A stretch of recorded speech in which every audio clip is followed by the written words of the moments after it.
Greetings and welcome to Maisha Kazini. We are back with our usual conversations with Mordecai Ogada about what is happening in Kenya and in the world. Karibu Ogada. Asante sana. Wow. It's we are on Maisha Kazini talking about the allergy to work. Imagine knowledge and work. It's like, I don't know. Yeah. It's like we are on... Anyway, maybe we can start with the fuel increase and the things that we are being told in the name of accepting that this fuel increase is normal, because Kenyans, we are not the regular African country. We are middle income country. So what is your take on that kind of conversation? It's the shocks, when things are normal, lazy people or indolent people can hide amongst the masses. But when a shock happens like this war, shocks always expose the lazy guy. The people have to run, is the one who can't run.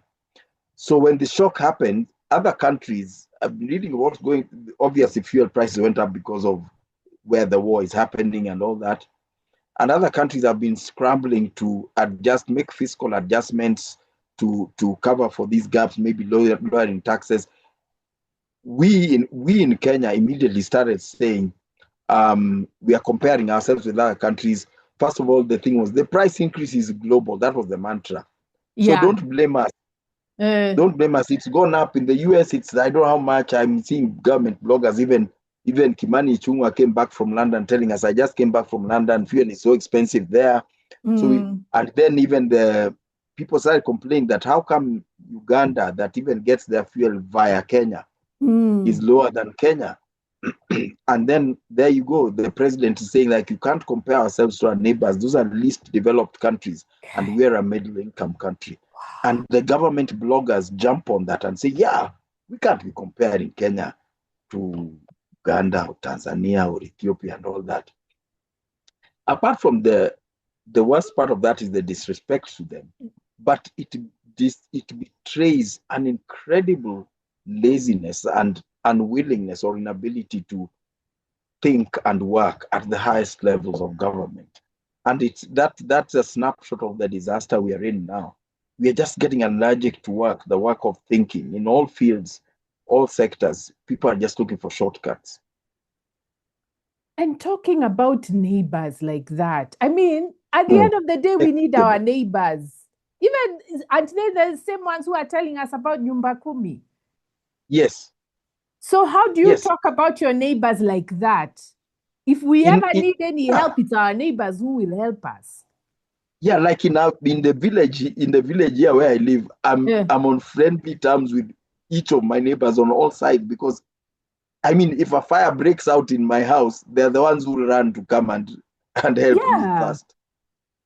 And it's a simple, especially now on national scale, Kenya is never going to move away from East Africa. Yeah, we are always going to be here. We are always going to be here. Somalia, Ethiopia, Sudan, Uganda, Tanzania will always be our neighbors. Always. They've always been and they will always be. So we need to sort of wake up and think. We probably should be working out a deal on how we can invest and help Uganda develop their oil fields, so that we can be importing oil across Busia instead of the Strait of Hormuz. Yeah, exactly. Oil can be coming across from Malaba instead of from the Middle East. But yeah, we are talking down to them instead of that. And the other thing is that we've failed to do any internal sort of adjustments, even austerity measures. If I may talk about Tanzania like they do, I saw an announcement that the president said that she cut motorcades or something to do with transport for ministers. Like they be taking vans together to go to wherever to reduce costs of fuel. That's all. Kenya, we made no such adjustment. Even ministers are still going with huge motorcades of huge vehicles and all that. Guzzlers. Yes, and to cover the fiscal gaps, we have run to the IMF. the IMF is the redoubt of lazy people who can't think. Because IMF, all they want you to do is just sign here, then we'll advise you. Once you've signed there, they give you the loan, and then they tell you, cut the sharp payments, cut the welfare of this, cut this, increase costs of fuel, increase costs of school fees, increase costs of this to pay us back. That's the lazy person's. It's like going to a Shylock. It's when you're lazy, you go to a Shylock. Probably you should visit him only if someone's dying, there's some dire need. But if you're really lazy, you go to a Shylock and borrow against your next month's salary. We are now borrowing against our NSSF payments. We are borrowing against our sharp payments. We are borrowing against our affordable housing, whatever payments. They call it securitization. But we are borrowing against all the statutory deductions. So you retire, you don't get your pension because it's being paid to the IMF. You go to hospital, you don't get the sharp payment because it's being paid to IMF. That's where the laziness has got us. Are there no economists telling us this? Where did you hear this from? Okay. I mean, I just pick it up from actually reading the media. And I think it's there. And, it's in between. It's understated. Yes, Mbadi likes couching it in a lot of overly technical accountant type language.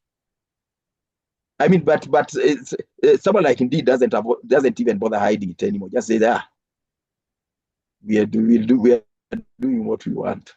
But that's what it is. That's why the lenders love us so much. They really do. There is nothing our government will not do to gouge more money out of our people. And we've normalized it. I mean, and we've normalized it through, it's a strange culture that people feel, even someone who's feeling the pinch in his pocket will stand up and tell you the price rise in fuel is justified. He has his car parked out there. He's unable to drive to wherever because he has no fuel. But he will tell you that is right. And if even I use personally, my ancestral home is in Nyanza.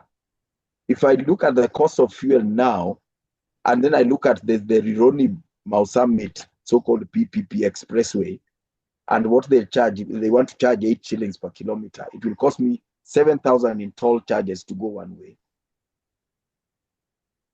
And something like that.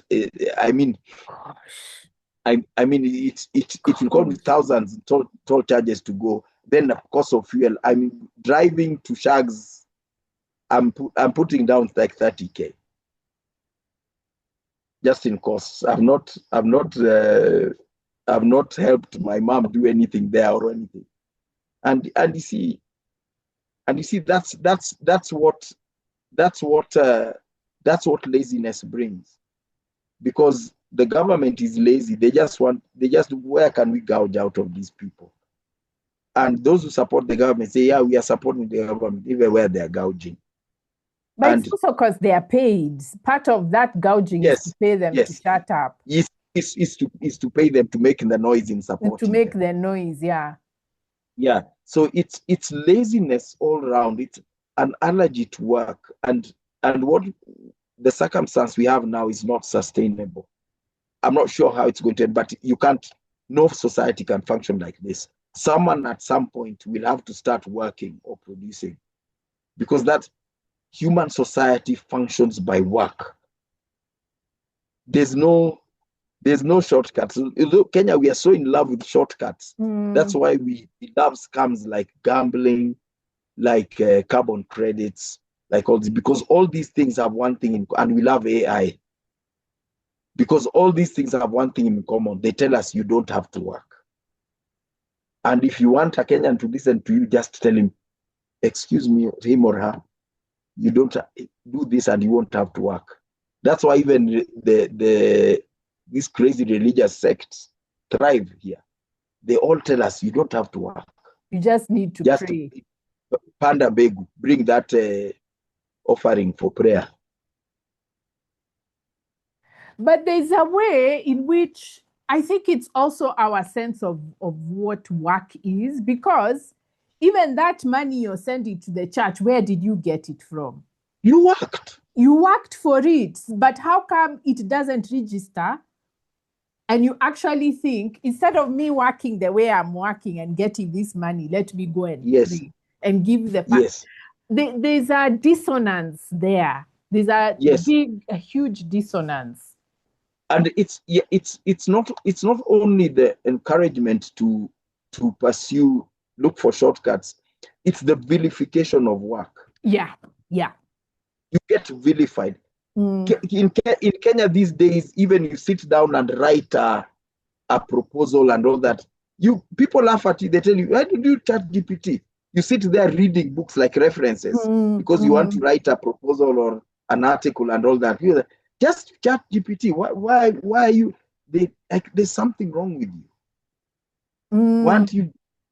And we call the use of AI, we call it innovation. We actually call it innovation. And we ask, people are getting asked these days, like, what AI skills do you have? We call it innovation. So you're looked at as backward, primitive, or an object of derision if you work. And then the government hammers you. They hammer you with taxes, licenses, and abuse if you work. Oh, they'll come for you. Hey, they'll come. And if you look at it, the Singapore mantra. Yeah. Singapore is a warehouse economy. It produces nothing. It was founded from pirates taxing ships passing through the strait. So we are pursuing that. That's why in Kenya, it is much easier to make money by importing maize than by producing maize. It's much easier to make money by importing sugar from Brazil, 10,000, 50,000 miles away, than to produce sugar in Bungoma or Mumias. It's cheaper. We punish work because we want to be a warehouse economy. If you want to open a wines and spirits shop, you can. It's much easier, but try producing beer like Keroche or these other. You've seen even Adam and that thing which was owned by Humphrey Kariuki, Africa Spirits or something. They hammered him until he threw up his hand and said, I'm out of this alcohol business. Wow. But if you wanted to just be a salesman importing and selling whiskies produced by a distillery in Scotland, we love that. But for me, but if you want to produce, no. Look how the people. That's not the way the government talks. See, they're always telling us we are now launching a policy to boost industrialization. We are now doing this. So the problem is, even when you tell Kenyans who should know better that the government has been crushing innovation, they say, no, what we need is a policy. Me, I hate they want policy just. And when there's a policy there, they say, the problem is actually the implementation. Yes. Someone will even narrow it down to something like, so-and-so should be moved to the Ministry of Industry. He will make this thing. Oh, yes. Yeah. Nonsense. Yeah. I can tell you. Why don't you appoint this guy who is doing some captain of industry thing? Why don't you appoint him to be CS? Yeah. And we narrow it down to, we refuse to accept that we are anti-progress, we are anti-work, we are industrialization can't happen. We are anti-production. We are anti-production. And it's all sectors. Even if you get to the media, media is no longer informing us. Yeah. They're information brokers. Yeah. They bring people to pose in studio and argue rather than telling us this and that is what's going on. They're not investigating. They're not thinking. They're always called. I mean, personally, I'm always being called, we are doing an article on this carbon credits. I say, no, first go and ask the Minister for Environment. Does she know what a carbon credit is? She doesn't. I can tell you for a fact, because if she did, she wouldn't be supporting it. But instead of talking to the minister, you want to bring me to studio to tell you what. No. And free of charge. And free of charge. They don't pay us. The media doesn't pay us. At least we have never been paid by the media. they are paid by the advertisers, but they take your work for free. For free. Yeah. So it's a disastrous place we have gotten to, where people and you know we refuse to do work, and at the same time there's that dissonance. It's like people are there using ChatGPT to generate documents, yet if you tell him this is ChatGPT stuff, he gets so annoyed. Why are you annoyed? Just say yes. But it is. I'm good at ChatGPT. Just embrace it. But you know, the other day, Madina shared a post where she was saying, hey, this AI artwork is getting really bad and sloppy. Yes. And then somebody replied, but the problem is the prompting. If you don't know how to prompt then you won't get. Then I was saying, but that's the work. Isn't prompting the human work? And you've been telling us with the AI, we don't need any human beings. That's what we've been being told. And honestly, it's people don't realize just how philosophically evil that thing is.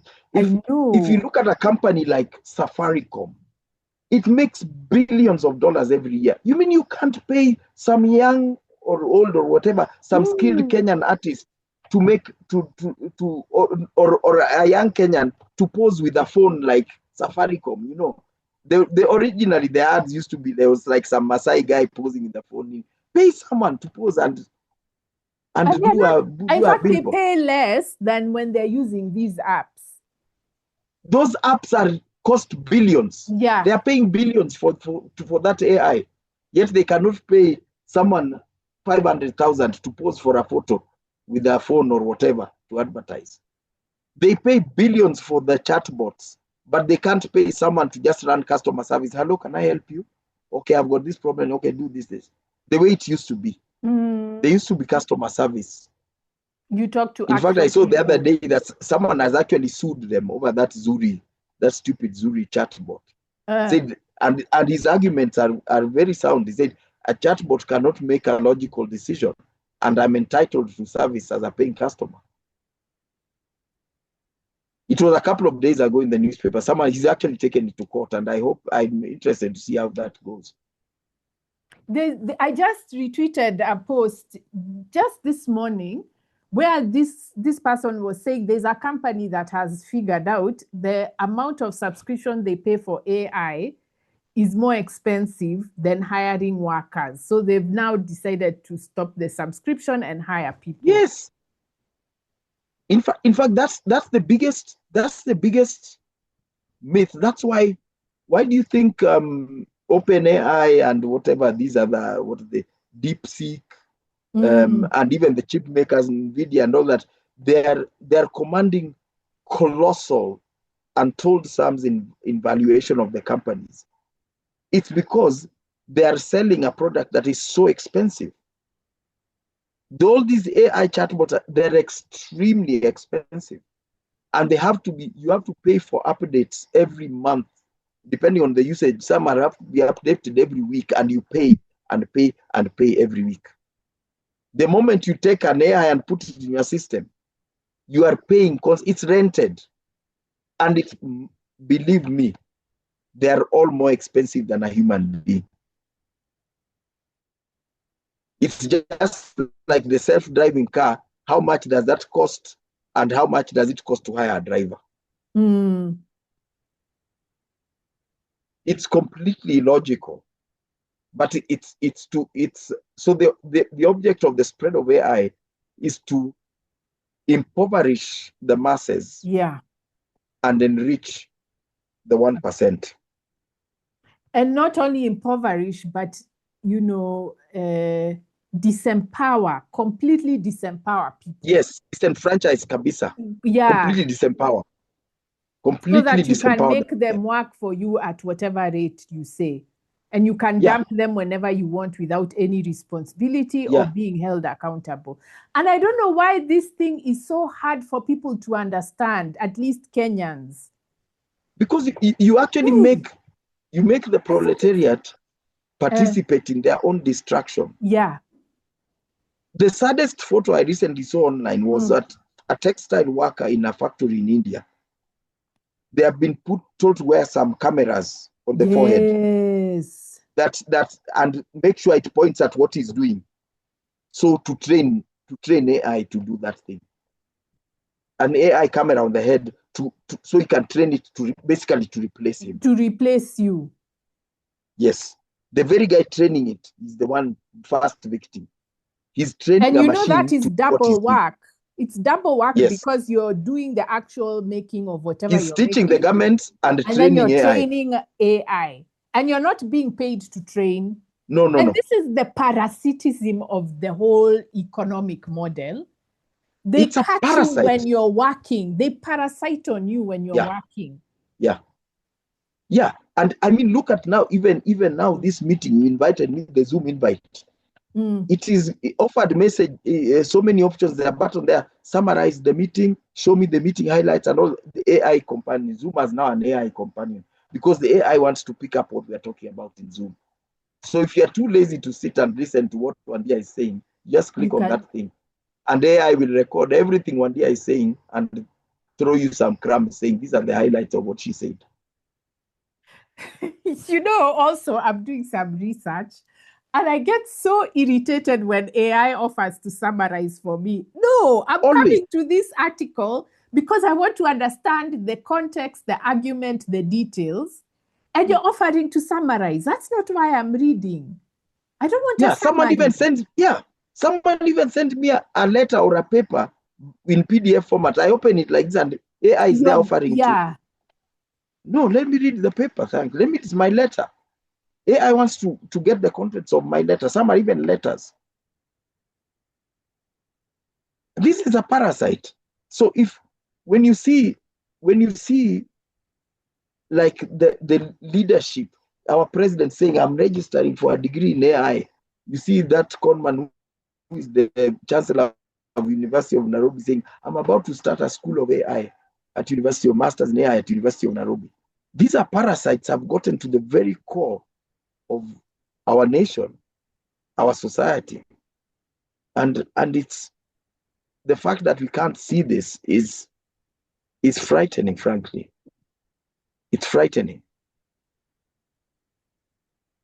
I think the part that I struggle with is that I can see it so clearly. I don't know why is it not obvious? I mean, you pick up your phone, train AI with your information, and you don't think you've done any work. And then you want it to repeat it back to you. And then that's the only time you think you have done something. I don't understand it. I don't understand why it's not obvious. Yeah, people even train AI to answer their emails and their WhatsApp messages. So now AI knows Wandia, her number, knows Wandia is my friend, and knows we are going to meet with Wandia tomorrow in Nairobi at wherever. As in, you are actually giving, and I think the worst thing is that, especially in Kenya, is the cult-like belief in this thing as progress. And actually, like a short while ago, I talked about it even in that class we did at this. There was a lawyer who had a book launching 4 books. Yeah. And we are pretending we don't know that this is ChatGPT stuff. I mean, Amazon's publishing platform now has put a limit on how many books on publication rates. And the funniest thing is what the limit is that the limit is you are only allowed to publish 3 books per day. That's how bad things have gotten. People were putting 10 books. Every day, Kesho, 10. The next day, 10, 5. That's how bad it has gotten. On their sales details, you have to put in, declare, is this partly done by AI, any part of this or all of it done by AI? No. And they have an engine that will check out on those kind of things. And And the worst thing that happens to you is that if you have ever put up any of your papers, your own papers in AI before, it will be flagged when you write a book that includes stuff from your own paper. That's why I don't put my work on AI. I don't. You know, because sometimes I'm tempted because I want to hear, I want to read back to myself what have I written. Yes. But then I remember once you put your work there, it's open for use. It's open for use by anyone. And I could finally write it, and then they say that I copied myself. If you write that stuff in a book, it will be called plagiarizing. That's not original work. No. Then you stand there like you say, no, but it's mine. I'm the one. And you see, that's the biggest tragedy facing us. Like we can no longer invent things. And you see, AI also has this quantitative thing that it can exponentially repeat and reprint and repeat and reprint, so something becomes true. And we end up with these terms like the field I'm in, environment. You have all these fields saying climate finance. What is climate finance? Money is just money. What's climate finance? The other day, I even posted something on Facebook. I would say, what is blue economy? What is blue economy? And why is it only mentioned in Africa? Yeah, these terms are always mentioned here. There's no blue economy in Europe. It's only here. Competence is only here. Climate finance is only here. Blue economy is only here. So you dig and dig and dig. What are these things? And you realize they are fallacies, but they are repeated everywhere. You go to a cabinet, the president is talking about it, cabinet is talking about it, ministry is talking about it, NGOs are talking about it, startups are talking about it, everyone's talking about it. So you get to a point that if you want to ask what it is, you first think like, hey, I'm going to sound really stupid here. So people just keep quiet. And everyone looks around the room and everyone seems to know. Everyone's behaving like they know, but nobody does. And it's bringing us down. It's finishing us. Completely, it's finishing us. Wow. Like, look at what you posted, that Nature, top journal, academic journal, is choking on AI field. Not to mention that Nature, which it sort of serves them right, because these peer-reviewed journals are the ones who've been taking advantage of scholars for decades. Yeah. To review their papers for no pay. To publish and review with no pay. They don't pay. They pay to be published. In fact, there used to be publication fees, but especially for scientific journals. If you didn't have funds, you couldn't publish. They charge for publication, and there's an amount they charge per graph. You know, if you have a graph in your paper, pie chart or whatever. And photos and figures. Photos. Yeah. You pay. So you could publish your paper. That dried up. Now they're probably publishing for free. They're inviting people and all that, but it's still a problem. They don't pay their reviewers, yet they sell the journals. I've published papers that I cannot access myself because I can't afford that journal. Yeah. You go to your own paper, then you're told, hey, pay $100 and I don't know how many dollars. Yeah, you can't get your own paper. And you didn't get any money for that article. You didn't get any money for it. I've submitted papers that they rejected, and immediately after that, they've read my paper and they decide this guy is smart enough to be a reviewer. Now they're sending me papers to review after rejecting mine. And so when such people, AI catches up with such people, I'm just saying, you feel nothing. No, you are reaping a bountiful harvest that you have sowed. You are reaping what you sowed, and it gets more and more desperate as you go on, especially with news. That's how we ending up with such a badly informed populace. Like journalists have literally taken their proverbial pen and notebook and laid it down at the altar of AI. And now they have nothing to tell us. So they're busy calling people. 2 articles, you watch the news, there's 2-3 articles, politicians this, politicians say that. Then now we are having a talk with Wandia, with Mordecai, with so and so about this. and they talk on for an hour. Yeah, actually, I wanted to come to that because you are telling me that this thing of going to explain your own work on a podcast is No, it's double work. It's double work. For people who don't want to engage. For people who don't want to engage with your article. And the fact is, once you explain it, I can guarantee you he won't read it. Yeah. See, I've had, I had a talk about that. Yeah, she already talked about, and you see, it's a slow realization. For me, it was a slow realization because I realized that I was putting in so much work and I was getting exhausted. Yeah, yeah. Imagine writing an article and then explaining it over and over again, and no one wants to read. Everyone wants you to explain it to them again. In fact, the podcasts invite you to say the same thing that you say. Yes, they invite you to say the same thing. Someone like my YouTube channel, The Monologues, someone will see me say something there, and he wants me to come to his podcast and say the same thing under his umbrella, so that obviously he gains the following or whatever it is. And obviously they're not paying me for it. Gains them, but he doesn't want to refer to my podcast. Read something, an article I wrote, he doesn't want to refer to my article. It's the things students are doing. They don't want to reference my article. They want to interview me. Yeah. Read my article and reference.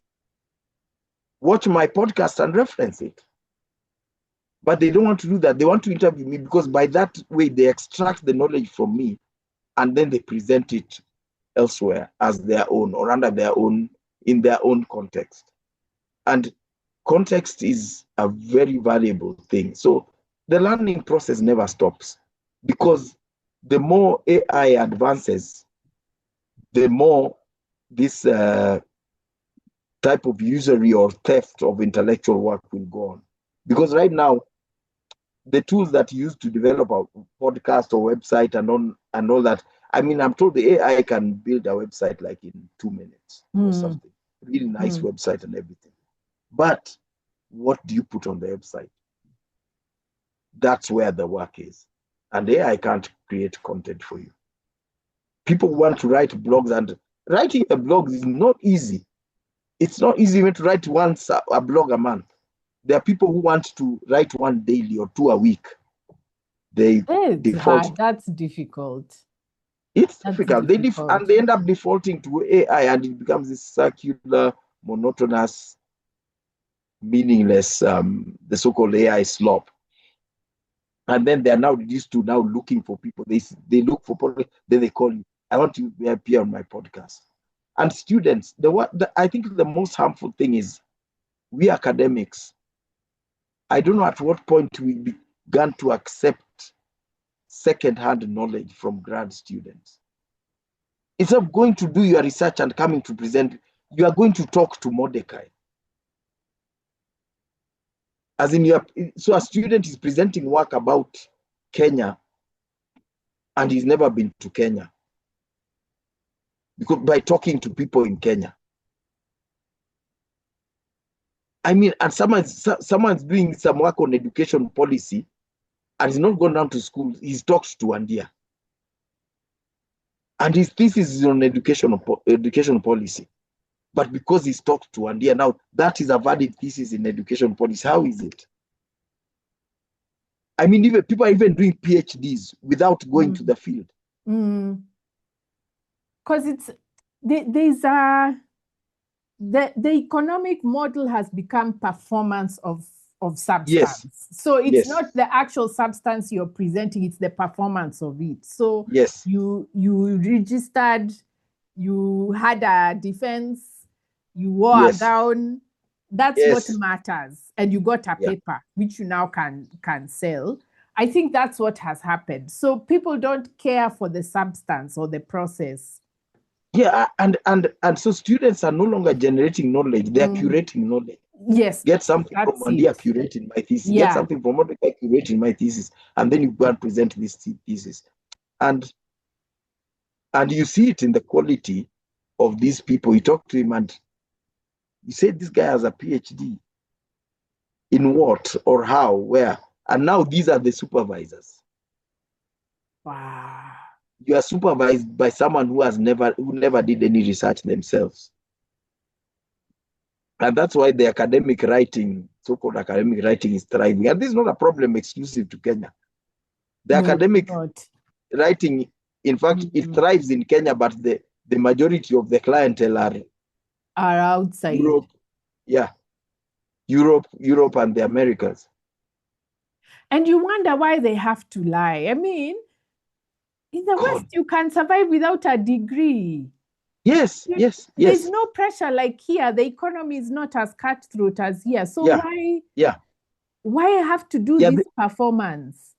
Yeah, they need to do the performance, and it's catching up with them. And their academia in the West is right now looking in the mirror, to their credit, and rethinking thinking a lot about these things. Because, as I told you, I was recently on an assignment in Switzerland, and the institution where I was, I told them, like, here I am invited, and we are talking about a very powerful sort of area of philosophy, the philosophy of spaces and architecture of physical spaces, cultural spaces, economic spaces, etc., globally.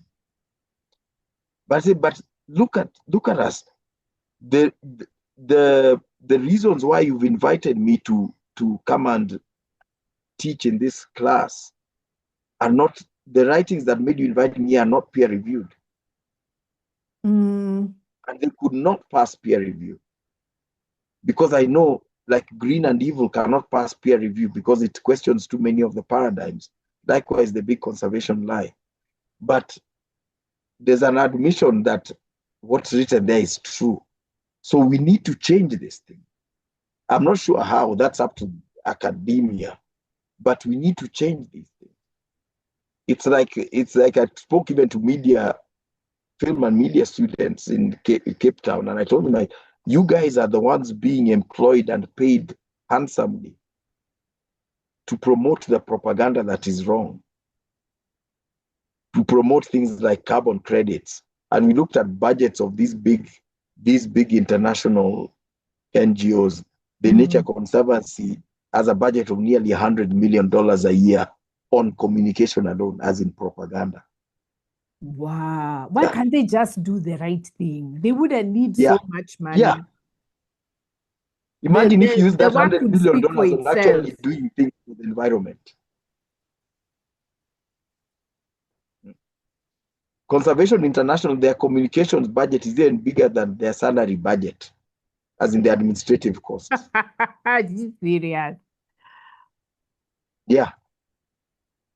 So that's the tragedy we are facing now. Like, what are we doing? And in all this, the environment keeps getting damaged. Kids keep dropping out of school. The things we should be doing with this money, people miss healthcare. We spend so much to communicate on the software. I mean, we spent 104 billion shillings on the SHA software. Imagine if we spent 104 billion shillings on medical equipment and drugs. You see how tech in Kenya has become, instead of a tool for development, it's become a weapon for evil. Yeah. What's that software doing that's worth 104 billion? That's slightly less than $1 billion. It's incredible.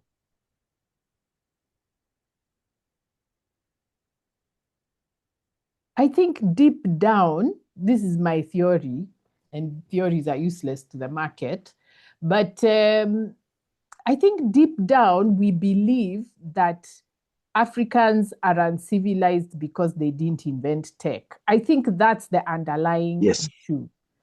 So we think tech is civilization. They think tech is civilization. That's what makes a civilization. I didn't notice until CBC, of course. You know, CBC was my touchstone for, it was my opened our eyes to many moment. things. It really opened my eyes. But the reason why that curriculum was impressing Kenyans was because of the mention of tech. And you try to say tech has nothing to do with this story. And they're like, oh no, we can't be left behind. That's what I was told. We can't Kids be in left Finland behind. are learning coding. Kids in Finland are learning coding, and now Finland is removing tablets from their kids. I mean, but I've realized anytime tech enters the conversation, Kenyans check out. They say it must be good because it is digital. In fact, we put it's like someone shows up with a gun and we put our hands up and they just shoot us with it. Yeah.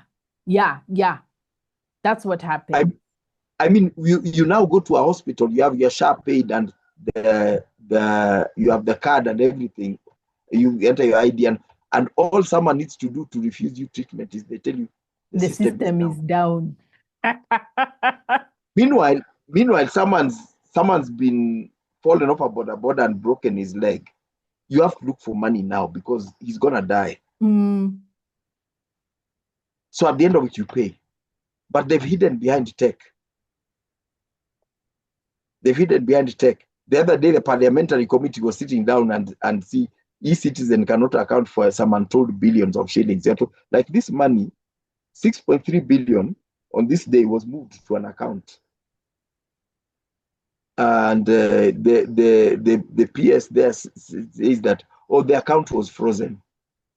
But whose was it?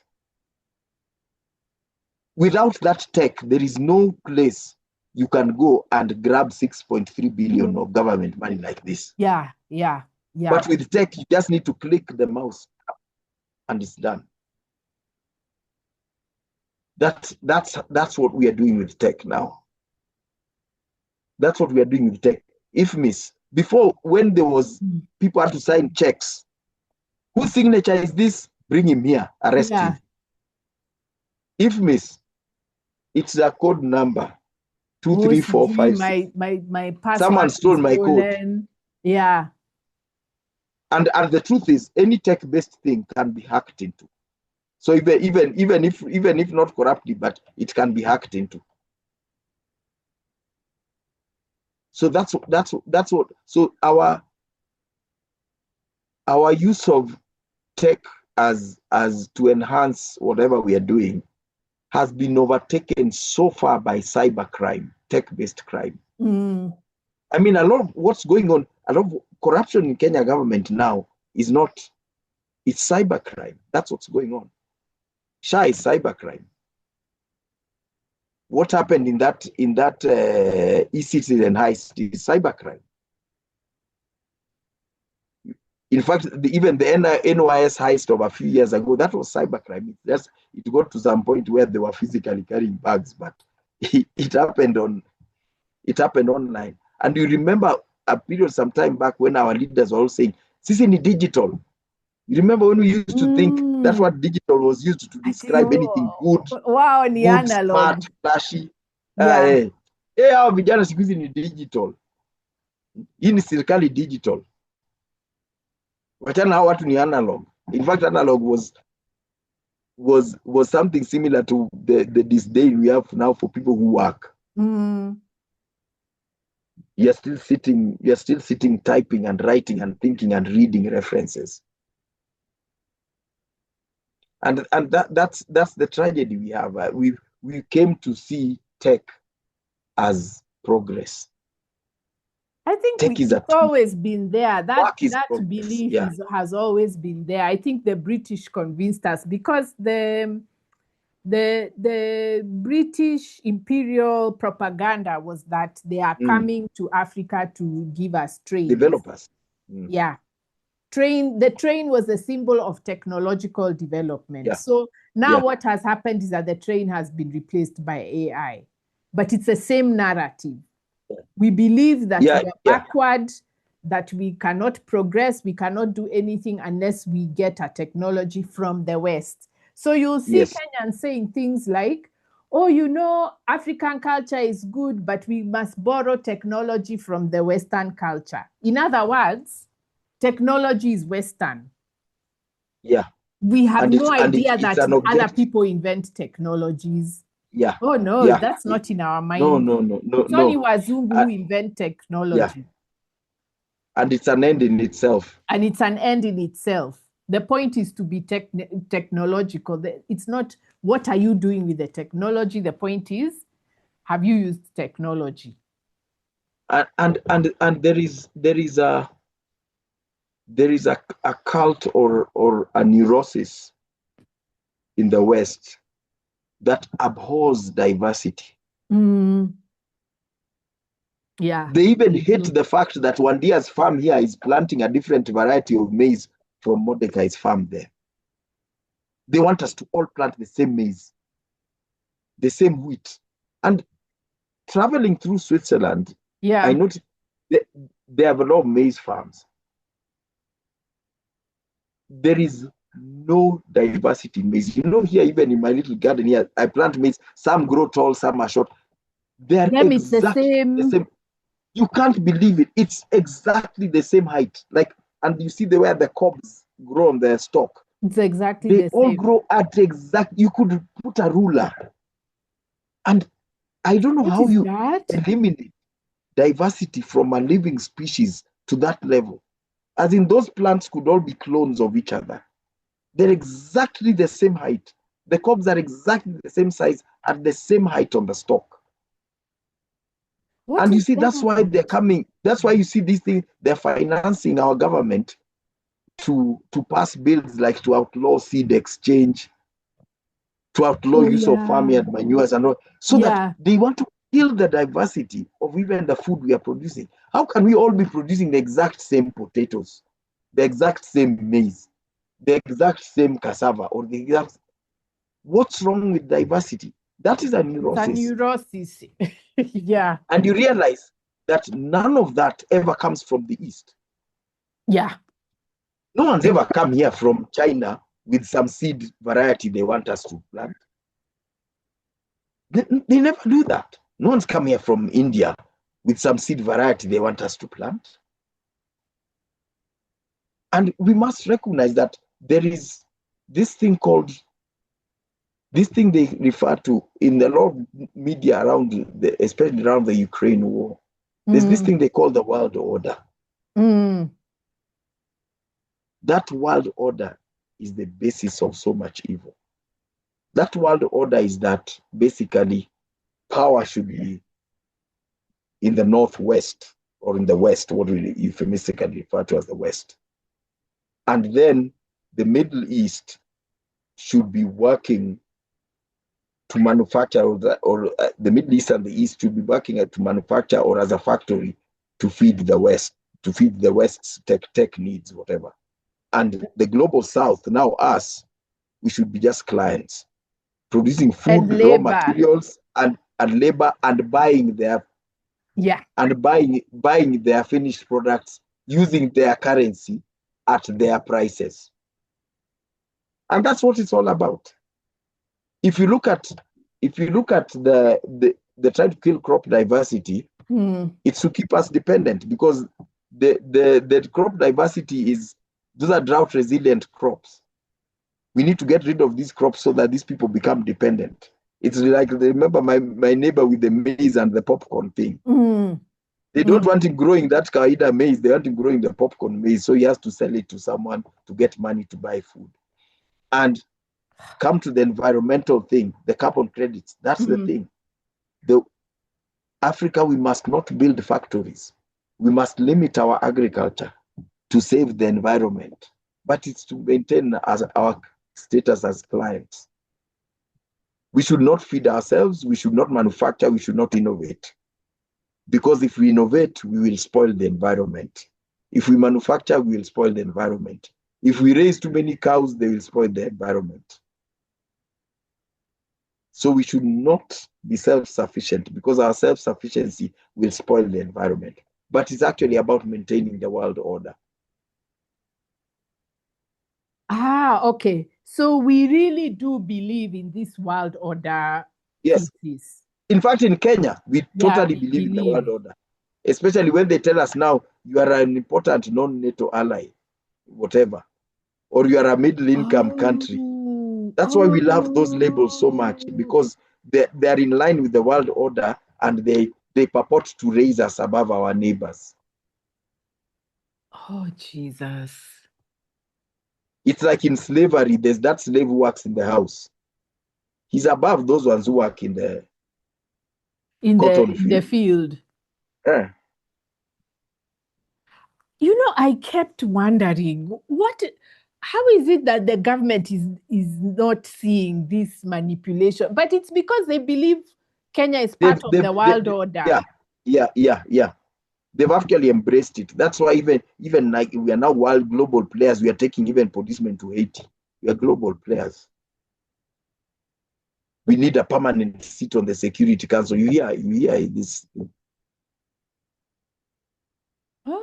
In fact, you see, when our head of state goes out there, he's always saying, Africa needs this, Africa. And when the Kenya government says Africa, they mean us Kenyans, the Kenyan elite. And it's playing to that we are more important than our neighbors. What we need in Kenya is completely different from what an Egyptian needs, someone in Ghana, in Burkina Faso, in Morocco. Africa is so massive and diverse that you cannot go and stand there and say Africa needs. Africa what? In fact, the only homogeneous part of this world is the West, because they all say the same thing. They all need the same thing. They all reject the same thing. They all embrace the same thing. They're the ones who have killed the diversity of thought, religion, language, culture in their countries. And we are trying to bring that homogeneity here, not knowing that homogeneity is actually poverty. Lack of diversity in today's world is poverty. Diversity, if you don't have diverse languages, religions, plants, animals, foods, etc., you are poor. You're that poor. Because it means all the sources for like your food, your what? Yes. They go to one person, to one source. I think that's the point. It's just make it one source only of everything. Yes. Imagine you have no genetic diversity in your livestock. Then a virus comes. They're gone. You have no diversity in your maize. Then some, I don't know, those plant viruses come. Gone. Conveniently, by the way. Yes. Not by chance. Yes. No, it's not by chance. Diversity is resilience. And that's why they hate our diversity. Because our resilience is what troubles them. That's why they are making conservancies, because they hate pastoralism. Because pastoralism is like the greatest definition of resilience that I know. In Africa, maybe the only more resilient people than pastoralists are hunter-gatherers like the San people or the Hadzabe in Tanzania. Apart from those, the most resilient people are pastoralists. And you think of how much of Africa think across the Sahel, from West Africa to Ethiopia, then coming south into Kenya, Tanzania, and up to Zambia and all that. If you can kill pastoralism, you'll own Africa.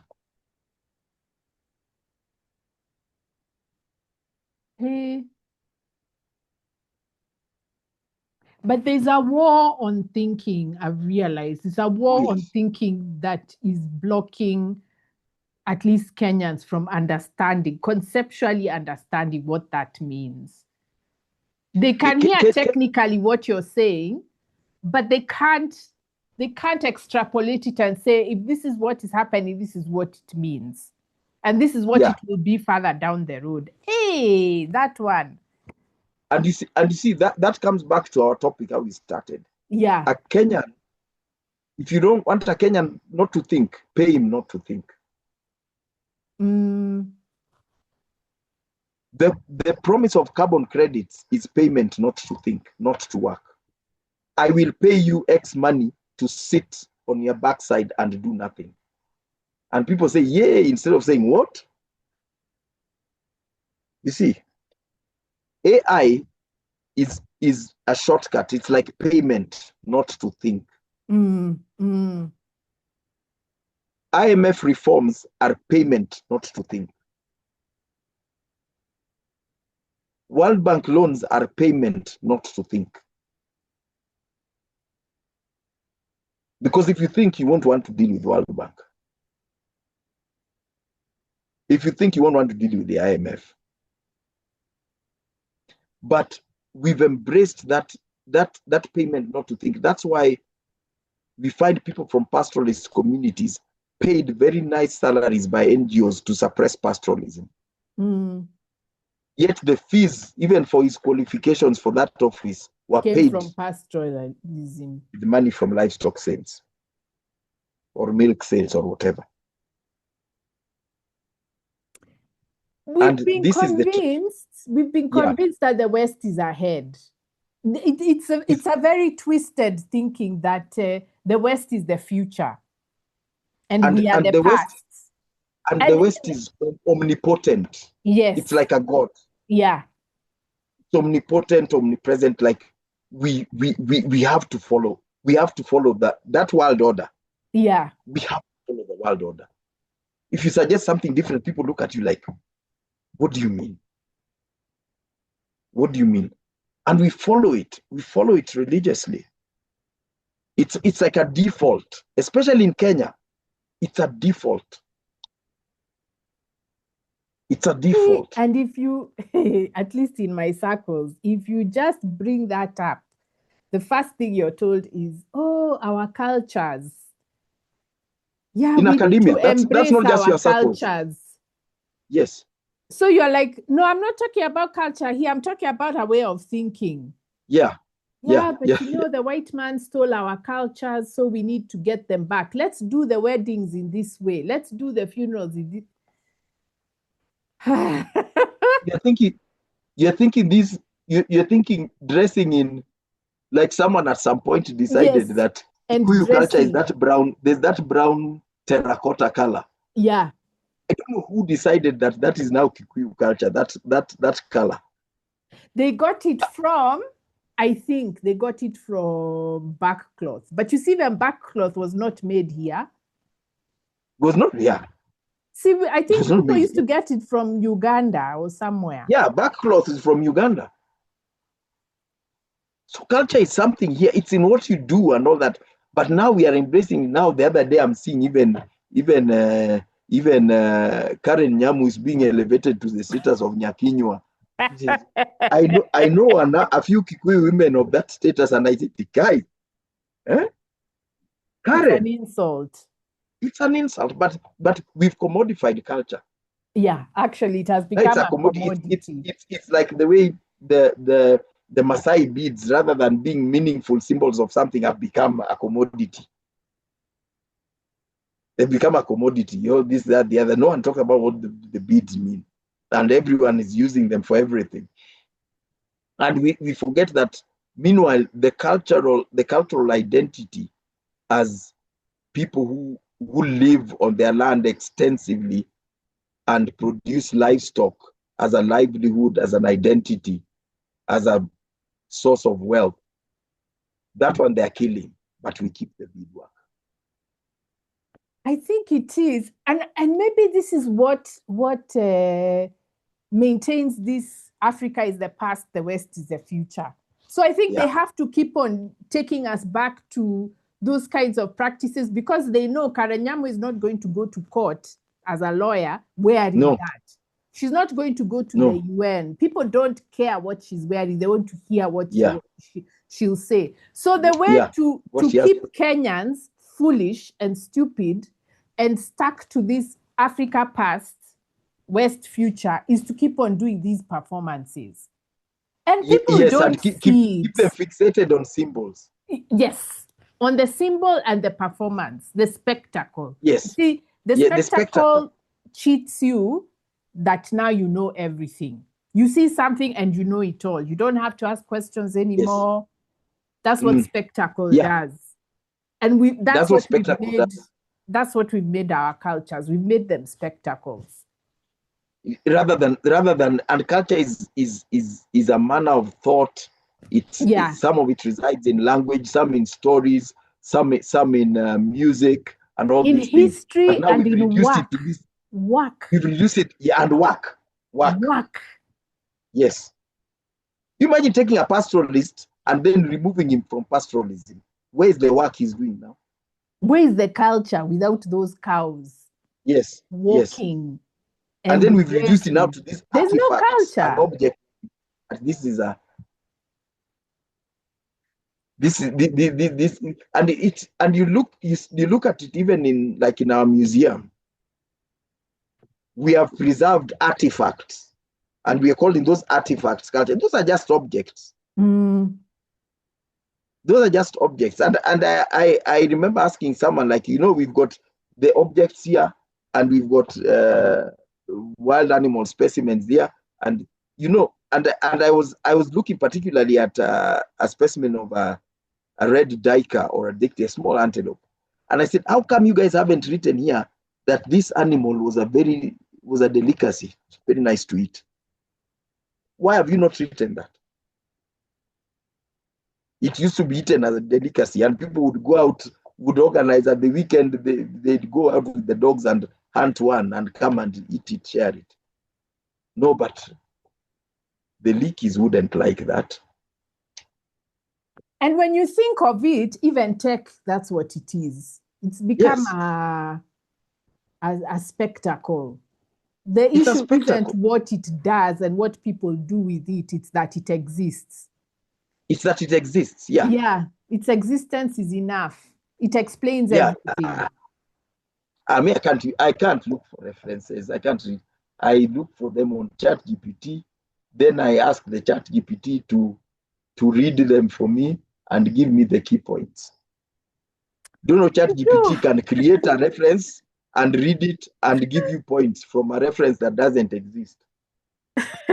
My graduate students were so bored when I was telling them, actually, you know why we quote? It's not because we want a reference list. It's because you want to respond to what they are saying. So you have to read it. Yes. But now they think it's the summary. They want to make a reference list. The point is the reference list. It's not what are they saying and how are you responding to that conversation. Because first of all, students now, you find all the references are people he agrees with. Yeah. Some of those references, no, this one, I oppose this one. And I think like one of the most important references in my PhD, that was according to my supervisor, said, this right here is your PhD. Shows me that you have qualified, because it was a very famous freshwater biologist, and he had written something about ordination and classification of streams, which assigns pH temperature to certain points in streams. And my question was, I don't know how you can assign pH and temperature to a given spot in a flowing medium. The water is flowing. How do you say the pH here is this much and down there is that much, yet it's water flowing? And so that's why I wrote that as an explanation of why I did use that method. And that was very important. I'm glad he acknowledged that, because he taught me something there, that this is a famous expert. The famous expert, you need to oppose him if he's wrong, because he's not perfect. Yeah. Later on, I hope some student will look at my writings and say, this guy was wrong here. That's human growth. But we have now, we want a reference list, and the more they are, the better.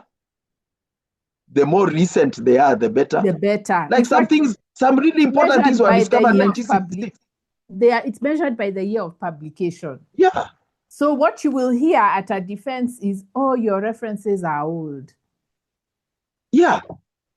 Yeah. And those are the panel actually saying that. Yeah. That's what you're told. And one of the most important, one of the best statistics books I read is like 1960 something. By statistics. It's from the 1960s. And yeah, now your references are old. So where is the latest research? Is this the most recent you could find? And usually the latest research, there's a lady what's her name? Grace Musila has written about this. A lot of times, especially when it comes to Africa, see these people who come asking us for interviews. Yeah. They get our ideas which we've had for like years. Yes. It's just that we've never published, or we've not published in a forum that they have seen. So they go. Or you submitted and got rejected. Or it got rejected. So you've just kept it there, you've never published. So they come, they interview you, and then they go and publish. And then that is called the latest research. This is stuff you've known for 10 years. You're being now told it's latest because it was published there. And they got it from an interview just talking to you like this. Yes. Yeah. Well, I'd like to talk to you. I'm doing a project. I'd like to talk to you. I'd like to talk to you. I'd like to talk to you. And that person becomes the authority. Imagine. One day they're even telling you about it. Yeah. Oh, yeah. You even gave an example of what you were saying, the work you did on the social dynamics of wildlife conservation. And then people said, this is sociology. And then later they go back to that. Yes. Okay, now there's someone in the shortly after I wrote the big conservation line, there's someone people in Europe who came up with something called convivial conservation. People who couldn't be bothered to listen to you. No. In fact, I even submitted abstracts to their conferences and they rejected my abstracts. Hey, even I don't do interviews. I've refused. No. With foreign researchers. Watcha too. No, I'm not doing. And I think I'm not doing it. It's even with students, it's a terribly misleading method of teaching. How can as someone supervising a student doing ecology actually accept something the student goes to interview an ecologist? No. Go to the field, measure transect, count the insects, or count the tracks of lions or whatever. Go out there, bring raw primary data. And so you see that I realized that even earlier on when I'd go to conferences, there's someone would ask like, what do you mean? I said, I'd simply say, that's what I saw. That's what I'm the one who counted them. And that would be the end of that question. I can't be saying like, no, that was what, according to Wandia, she said this and that. And now, like, I'm not responsible for that. No. Yeah. Someone has to say in Laikipia in 2002, that is what I saw. So what is your question as we are sitting here in LA? And you see what I find so funny is that confidence with which you speak because you did the work. A student will come to you and say, I want to be like you. You are my mentor. And then you tell them, okay, here's the work, go read this. It becomes a story. Can you mentor me? You want to be mentored, but you don't want to do the work. Okay, sawa. I don't know how that's supposed to work. And they reduce it. They reduce it to tools. You can even be talking about it. You can even talk about it on blogs or monologues and whatever. And someone says like, I want to do one monologue or blog like you. Tell me which computer you are using. Tell me which camera you are using, and tell me, because I want to do. It's the substance. Or people are even these days. There are all these.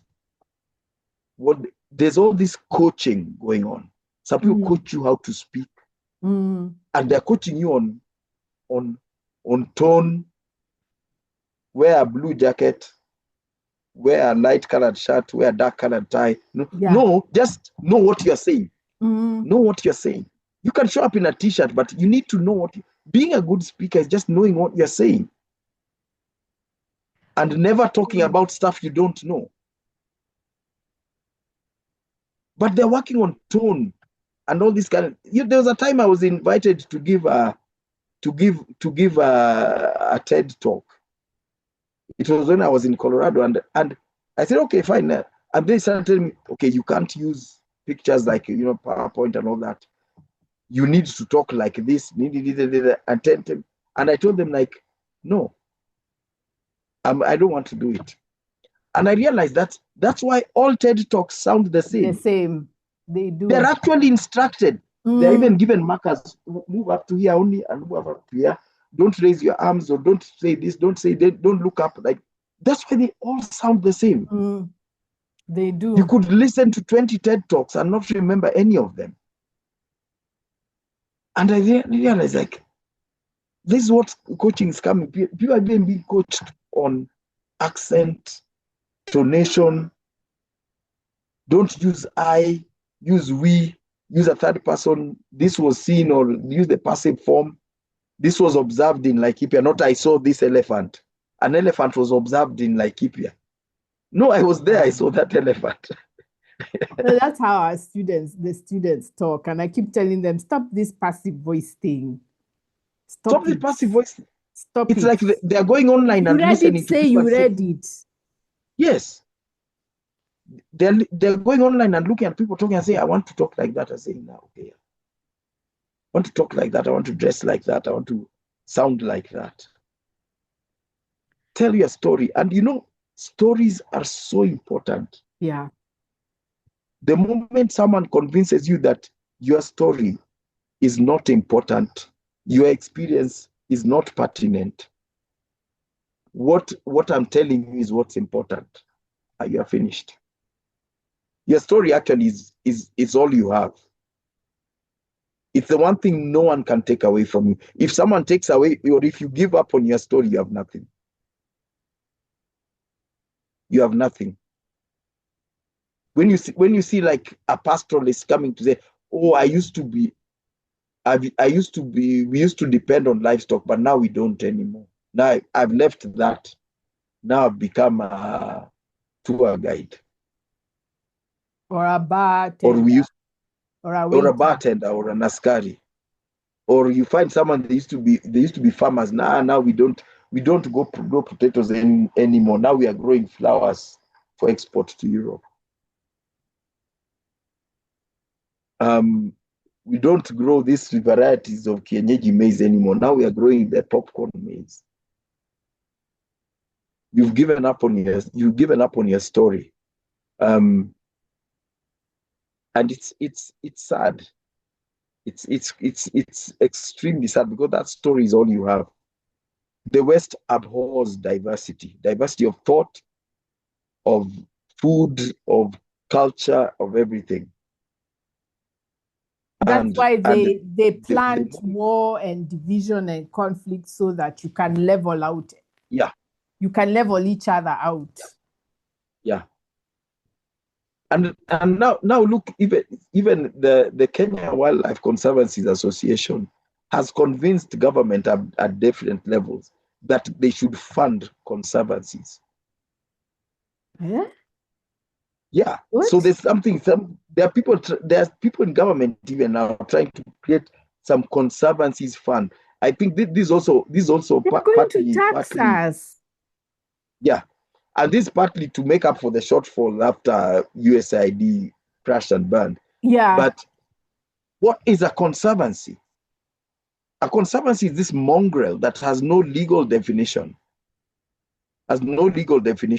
How, even if you have a basic understanding of how government budgetary allocations works, like, what do you allocate the money for? What is a conservancy?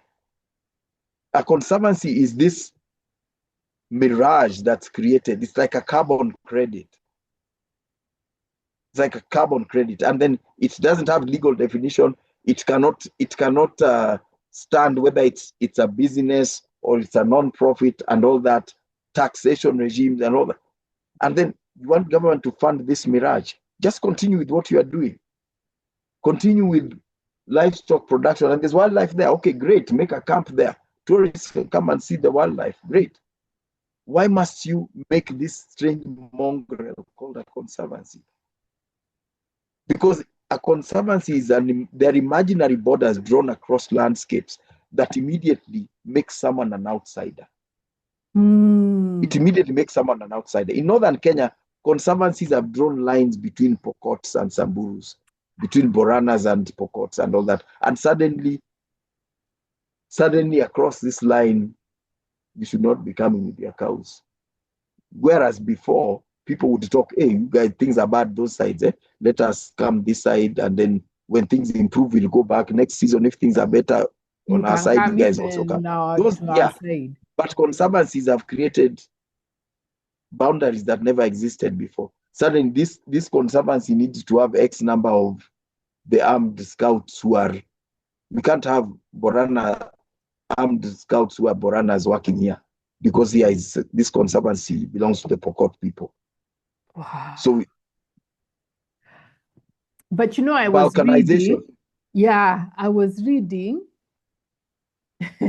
See, I'm reading about now the colonial history of schools. So, the British did not want schools for Africans. Africans insisted they are going to have schools. So, they even said, so the British, to sort of make people, to calm down the Africans, they said, okay, you people can have your local native councils, not the legislature. The legislature was for the Wazungu. You people can have your local native councils. LNC. The LNC to raise money for your schools. Africans say, fine. Do you know the missionaries were coming for that money? They were saying, instead of you people using the money to form your own schools, give it to us to run the missionary schools. I was like, these guys they have guts. They have guts. They don't want to give you a school. You decide to build it, and then they tell you, no, give us that money. So it sounds like that's what's happened with the conservation. Yes, and those structures persisted for so long that this is just an anecdote. In Nyanza, the old constitution, when we had councillors, like is a councillor, they call a councillor like he's a member of LNC. That was LNC. Oh, we bastardized. LNC. We call local councils LNC, and those structures remained, and that's the thing. There. We must. Conservancies are the effort of outside interests. We must create artificial exogenous structures to destroy the organic existing structures. And then make the same people whose structures you're changing, make them pay for it. That's the mess. Yes. I mean, that audacity is amazing. Then you bring in tools like you bring in tools like carbon credits now to suppress them and compel them that you can only live there, you can't live here. You can only graze there, you can't graze here. That's and then after that you pay for it. You pay a tax for it. Yes. You paid for me to finya you. It's amazing. Yes. And they do this constantly. And they oppress us and make us pay for it. Yes. It's the audacity, first of all. It's the audacity that enables someone, a carpetbagger, someone who has nothing in his home country and who is poor. He comes to tell you you are poor and I've come to help you. Yes. Give me your money. So you have this 50,000 acres of land. You guys own 50,000 acres of land. Yeah. But I've come to tell you you are so poor that now you need me. So give me the land. Give me the land first so that I sign can this help agreement. you. Yes. Once you've given me the land, now I can create what they call income generating activities, tourism, cultural village. For these women need an income, so we'll make some beadwork, some small kibanda there where they'll sit all day stitching beads together. That audacity is amazing. The audacity, yeah. It's amazing. Yeah. that you make someone leave his herd of 2,000 sheep or whatever at home to come and work for 10K a month. The value of maybe 2 sheep or at best 3. How does it not connect? I mean, I don't know. It's because of the strong structures of the hierarchy, elders, traditional structures. Where there's strong traditional structures, you just compromise the elders. And not only elders, but they compromise politicians, MPs, governors, senators, MCAs, and all that. So when he's coming to introduce this ludicrous plan, he's accompanied by the governor or MP or MCA. And so to ask questions, it's like you're questioning the governor. No, which is not allowed. Yeah. Wow. But that's very colonial, by the way. Very much. That personalization of power. It's a very colonial thing. Yeah, because you go back to the 1904, there's this group of Maasai elders, there may have been 10 or 12 of them, that sat down and agreed to move their entire people into the so-called Southern Reserve and abandon like 40% of the land of Maasai land, maybe 60, 50%. They moved their people out of Laikipia, out of Nyandarua or Kalau, all these places. The Maasai agreement. It was this 10, 14 people. And they were chiefs who were being given some small peanuts monthly stipend. And for that, they moved their people. I mean, the Maasai people were really aggressive people, not like the colonialists even had the personnel to come and forcibly move them. No, it's the chiefs who moved them. And that's why in 2024, when the lease on Magadi ended, they became instead of handing it back, they came and picked some few chiefs and flew them to India on a luxury tour, and they signed off for another 35 years. Wow. That land was meant to be given back to the Maasai people of Kajiado. All 200,000 acres of it, 250. That was taken in 1924. Wazungu are very good at this appointing chiefs thing, eh? They are really good. Oh, yes. Sometimes they created chiefs who didn't even exist. No, nobody's. Yeah. And they so give him that pith helmet. And you ask a person, so take me to your chief. And then the person is like, what do you mean by chief? Who is a person who we can talk to and what? Then you're like, there was a mzee somewhere. Yeah. Now that many places ended up to go and say, okay, now you're the chief, sign here the rights of your people. The person has not even talked to anybody. They've been told to sign away their rights. That's what happened in many communities. And then they give you that pith helmet. Yes. That pith helmet, even if you remember up to our youth, when DCs and PCs would when that guy appears in that hat, you shut up. And I realize that they do this to academics now. We are the paramount chiefs. So that's why I said no more interviews with mainstream media, because I realized they're starting to appoint you like the authority or whatever. Yes. You see these professors on TV all the time. Yeah. Manyora and the ilk. They're commenting on everything. On everything. From fuel prices to behavior of goons to the economy to this. You're commenting on everything. But you've been crowned a chief. And I realized that during the Gen Z protest. Me, I'm not Gen Z. I was not involved. And then an international media house is calling me to explain I just said, no, this is not my expertise. Do your work and look for somebody who can comment on this. But me, go on the streets there and talk to those young men. Yeah, go talk to the people who are organizing. Yeah, go out where they are having a demo. Go and ask some young man or young lady, can you please talk to us a few minutes? Hear what she has to say. hear what she has to say. And you see, that's how they created. That's how they even created Casmel. Yes. That one. Remember, I told you, like, during those protests, I'd open Washington Post. There'd be a photo of Casmel. New York Times, there'd be a photo of Casmel. I said, like, why are they making? Then I realized they're actually getting him to pose and all these photos out there. And eventually, he lost himself somewhere. And I don't blame you. I mean, imagine at that age, the media it's does very that hard to resist.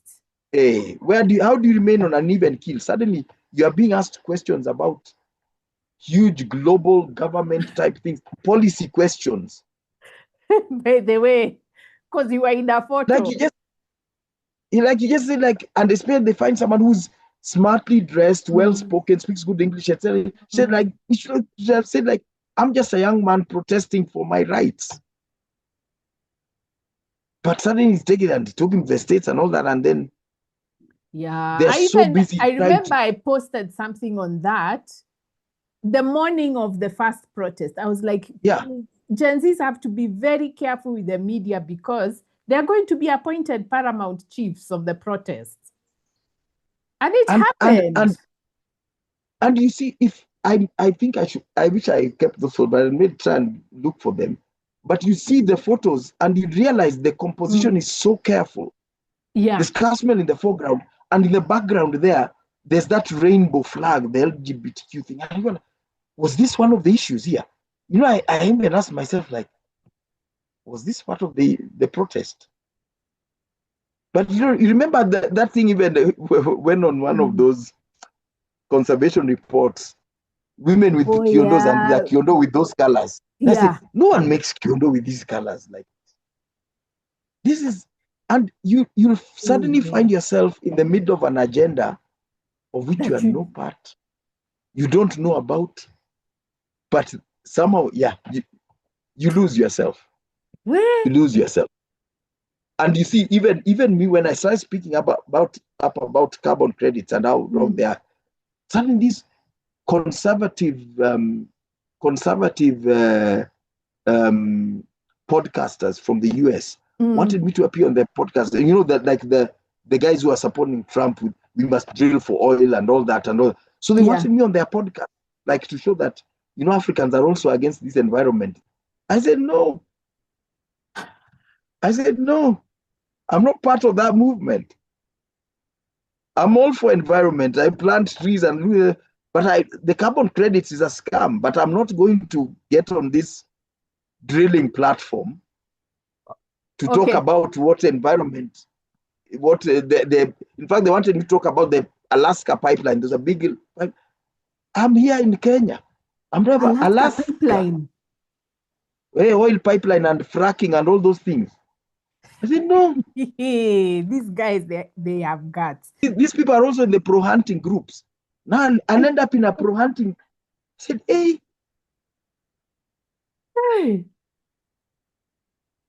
Fear those people. Hey, they can pull you into things you didn't even know.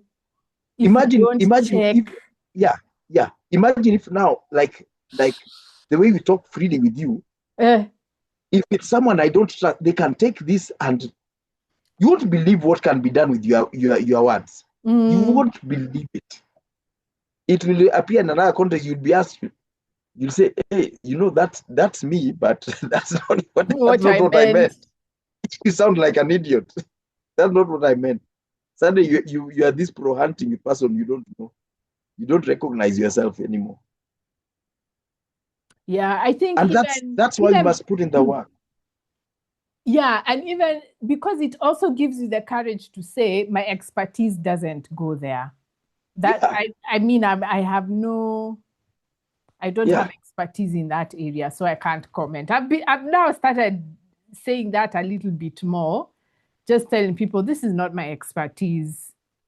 Because even someone was telling me that what do you have to say? Botswana has made a plan. They wanted to cull X number of elephants and all that. So what do you say? I said, Botswana, as long as the plan they have developed is developed by them for their needs, I have nothing to say about it. Because Botswana, frankly, has an overpopulation of elephants. I've been there and I've seen friends coming with dented cars because an elephant just bumped into it at night in the village. And the numbers of elephants there are mind-boggling. So if they decide on their policy position that what they want to do to manage the elephant, that's their stuff. And one of the things I've been agitating about is conservation sovereignty. Kenya needs to decide what Kenya. So I'm not going to start talking about Botswana. Then I'll be going against what I've been saying. I've been speaking so much about Britain influencing our conservation policy. Yes, then now I want to go and get into someone else's business. No. Oh, they are so good at this thing of bringing you into conversation. Hey, they are so good. Yeah. That's why some time back I was interviewed about some people wanted to bring back some elephants to Kenya that were taken to England. I know which year. And I think they thought I would be excited. I said, you keep them in England. Don't bring them here. Yeah. You cannot call it conservation if you have. Yes. Keep them in England as a lesson never to take elephants to Europe. Keep them in England. And that's they want to own the narrative all the time. They don't want Wandia in Kenya saying her thing, so and so in Botswana saying her thing, and all that. They want to either oppose Wandia or try and impose Wandia on someone else. Hey, that's a very hard. It's a very insidious and sneaky thing that's very hard to fight. Yeah. That's why they always. That's why in conservation, the educated, well-spoken Black woman has become a very valuable asset. Yeah, you saw what they did with Ibrahim Traore. They took a young Black journalist, female journalist there. Yeah. Whoa. Yeah, so now she's the spokesperson of the continent. You know, all the war on human rights in Africa. Now she's the spokesperson. Yeah. You want to impose birth control, put a Black woman as the director of that program. They know all these insidious programs, and they use Black women that because they know culturally hesitant to fight. You can't approach us aggressively as you might want to approach the program. But yeah, we adjust, and now it's about what you are saying. Then these days I no longer care who you are physically. It's about what you are saying and what it means to us. Because if identity politics, it's like the identity politics you are talking about. If you don't want to do the work, you get stuck in like, oh, this is a Black woman. Oh, she's young, so I don't want to accuse her of saying something against the youth because she's youthful. Yeah, they always pick it's youthful young women. It's yeah. So that even the older women, you're told, oh, you had your turn. Why are you now? Yeah. At least now this is now the youth. That's why now is the time for the youth. Yeah. And so you see, I'm sorry to say, but me, when I was their age, I mean, I look back now, what did I know? I didn't know much.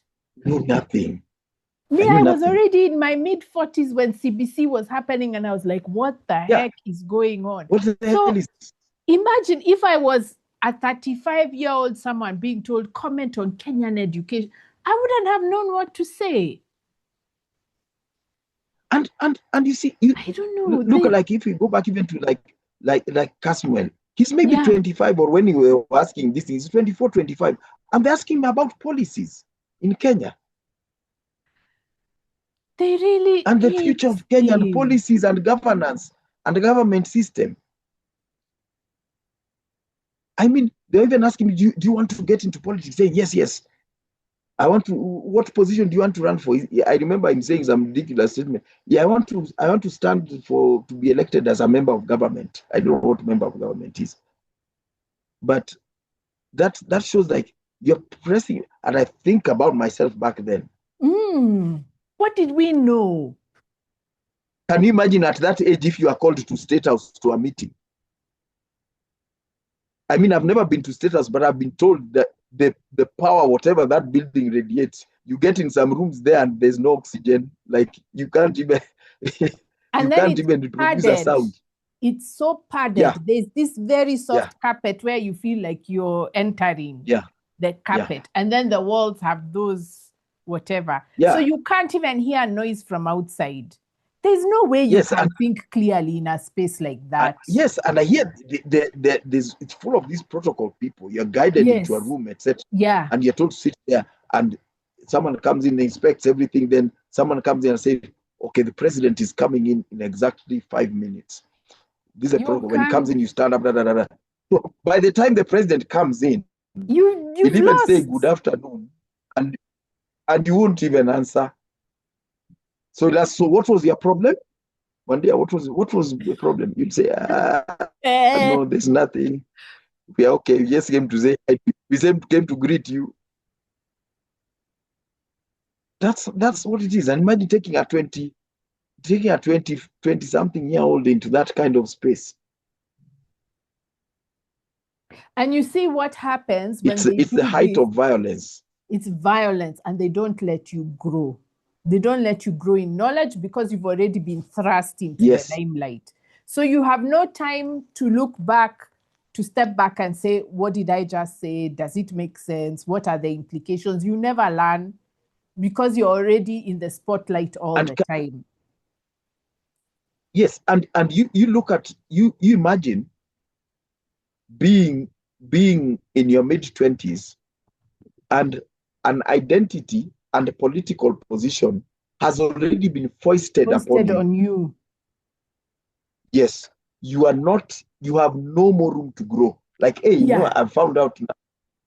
I mean, many of the ills of government, I found out in my 40s, even my 50s now. Yeah. That's why I'm saying, I'm still discovering stuff now.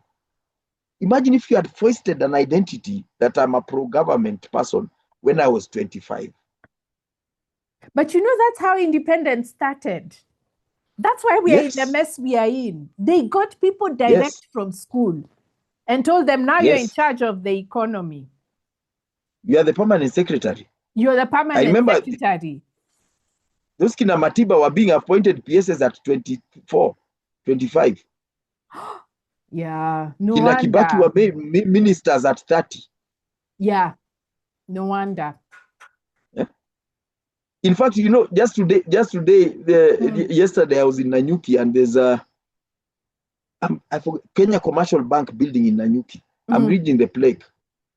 This plaque was unveiled by Musalia Mudavadi, Minister for Finance, 1996. I'm thinking, this is 2026. He was in his early 30s. I just don't know. What growth do you expect someone to? He can't have growth. By the way, you can't grow once you enter cabinet. Yeah. He's in a time warp. By the way, yeah. He was taken from university into a time warp. And it's a grave danger. It's a grave danger. Who knew? You see me, I didn't know that. We're just finding out now. In my 30s. No. So if they wanted to capture me then, they would have succeeded. They would have succeeded. All the questions I've gotten up into my mind about conservation are after my PhD and a few years of working. Yes. After my PhD and a few years of post-PhD working. Yes. As a director of an NGO. Yeah. That's what they're sabotaging. That's what they're sabotaging. They're sabotaging African youth from getting that experience. Kill them before they grow. Yeah. So you capture them when they're 28, thrust them into the limelight, and that's it. Yeah, that's like that Bob Marley song. Every time I plant a seed, they say kill them before they grow. Yeah. And you cannot tell our young people that is happening because they say, oh, it's because you don't want to retire. and leave the space for us. And who is feeding them with that nonsense? The same guys who are capturing them. Yeah. And then their presidents the are 80 are... years old. See, their presidents are 80 years old. Others are having dementia. Yes. But us, no, you can't have anyone over 40. What? Yeah, they've outlived their usefulness. And some of them are like 3 or 4 years away from 40. I just like, whoo, hey. Yeah. Yeah. Then you realize, because they're facing crisis, because people are suddenly getting to age 40. And 40 is when, someone told me, like in a joke, he said, you can talk about your background and all that until you're around 30 or 35. Yeah. Once you hit 40, the background is you. Is you. Yes, that is true. And people are reaching this age and realizing, I don't stand for anything. I don't have an identity, belief, and all that. Because there's an age where you need to have an identity and belief, whichever direction. People should know, that guy, if someone said, okay, there's this plan I have to go and do with Mordecai, someone should be able to say, Mordecai won't go for that. Don't bother. He won't agree to that. Or you have this plan. Go and ask Mordecai. He's biased towards such things. He will be able to help you with that. But people are getting to this age and you have nothing of your own. Everything is what someone told you to do. What you are taught someplace. It was serving a certain narrative, serving a certain political party, serving a certain organization. And these organizations are so bad, because like even USAID, I remember many Kenyans who work, especially in senior positions, they'd refer to the US as we. We support such things, or we don't support. We? There are Kenyans working USAID office in Nairobi. They'd be saying we. You should do this because we support this. We don't support this. You should not do this. And then suddenly that thing is a hard stop. And now who is we? It's just you now. What do you stand for? And I try to explain, even that class which I invite you to speak. I try to explain to my students, after you graduate, now you have to be thinking 40, 45. Where do you want to be at that age? But it's very hard, especially when they're being told, no, the point is that you're young, job market, what. Yeah. This is what the market they really struggle. And you see, I wish somebody had told me that. I wish I had thought of it. Yeah. Me, I discovered these things really late in life. Yeah. Although I mean, I value the lessons I learned from the years of ignorance. Yeah. I really wish I could have done. I mean, I'd have so much more. I'd have had so much more energy to do so much more. Yeah. In service of my vision, rather than in service of other initiatives. Yeah. It's a sad place to be. Yeah, and you see, this is the thing. We should be now telling the younger people, this is our this should be our message. But the NGO sector has and all these programs of youth and what, they have just messed that space. So you can't even talk. I mean, I found myself arguing with people who are 10, 15 years younger than me, and they won't even let me get a word in. And who are they quoting at me? Americans. Then I'm like, okay, sawa. And you go into our research organizations, CALRO, KEFRI, the government research organizations, and they're all running research programs, foreign funded and foreign interested. Even KEMRI Kemley is running CDC, Centers for Disease Control things, Gates Foundation funded things. What is the Kenyan research agenda? Calro is running everybody there has his or her PhD research funded externally to serve an external interest, to develop a crop to serve an external market. There's nothing that's for us and by us. The government doesn't fund research. Government doesn't fund research. It's like even CBC that we've talked about a lot. It had no Kenyan purpose or objective. We were just even the government like people themselves say it trains our youth to take up these jobs to be bus driver in Germany or I don't know whatever. That jobs claim that brought down the German government. By the way, yeah, 400,000 going to employ 400,000 Kenyans. German said, we are jobless and you're giving Kenyans 400,000. You're giving Kenyans jobs and we are looking for jobs. 400,000. That's it. So maybe as we wind down, I wanted you to go over what granular thinking is, because it's a concept that I heard from you. Yeah. Granular thinking is what I can also call quantitative thinking, where we think in silos, small silos. Granular thinking is the failure to see how what you are doing or what someone's telling you impacts other things. It's like these scientists I'm talking about, like at Calro. He or she is given a sponsorship to get a PhD. So they see this as, okay, great, I've got some sponsorship funding to do my PhD to look at how we produce this crop in the Kenya highlands. What that crop is going to do, what is it going to make farmers a living? Is it contributing to food security? Is it sustainable economically? Those questions don't bother, because you are just in this silo, how to produce the seed for this flower in Timau. Nothing else matters. And that's also, it's also comes into our education, where we want this kid to do this in primary. Why are we taking time in primary school teaching a kid that the son of your uncle is called your cousin?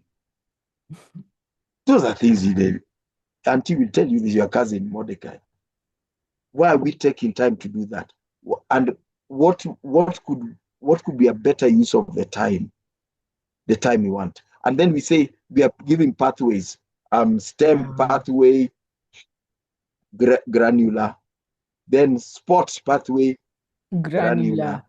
Then I don't know, TVET pathway, granular. And this kind of thing. And we are refusing. So the kid who's gifted in science and is a wonderful footballer or whatever, they won't be allowed to play. And obviously they'll push him to that. So you won't have the Joe Masigas and all these other Dan Chikanda and all these gifted. There are people who said that those guys were wasting our time. There's a guy who was saying that's a waste of our resources. Yeah, it's a waste of our resources. You see people like Michael Olunga, engineer, a top striker, has been for a number of years, and all this kind of thing. So granular thinking is the refusal to see how what you are doing fits into the wider society, wider geographically, and further wider also in chronologically in time. How is this? Because our lifetimes are long. Even if you live on our individual lifetimes, Kenya will be here forever. What I'm doing now, how will it affect Kenya 200 years from now, or my society, my descendants? And I think that's the worst thing. That granular thinking is what makes people take a small bribe to be a goon and go and beat up a politician because of the election of 2027. Imagine. Because of 2027, as in the next election will be another, I don't care about 2032, but I'll beat up this guy today because of 2027, because of this constituency. That's theft. It's theft of youth. It's theft of promise. It's theft of youth. And you see, when you think granularly in such a small space and time, you fail even to have seasons in life. Because seasons are cyclic. Yeah.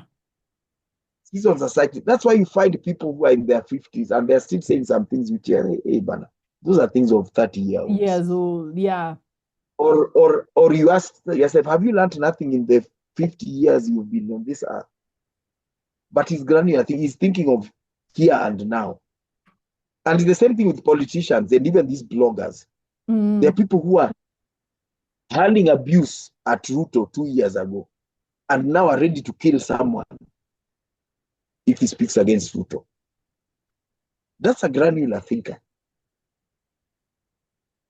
Ruto is still pursuing the aim he had from his political quite some time back. But you cannot relate what you are doing in 2022 to what you are doing now. It's polar opposites.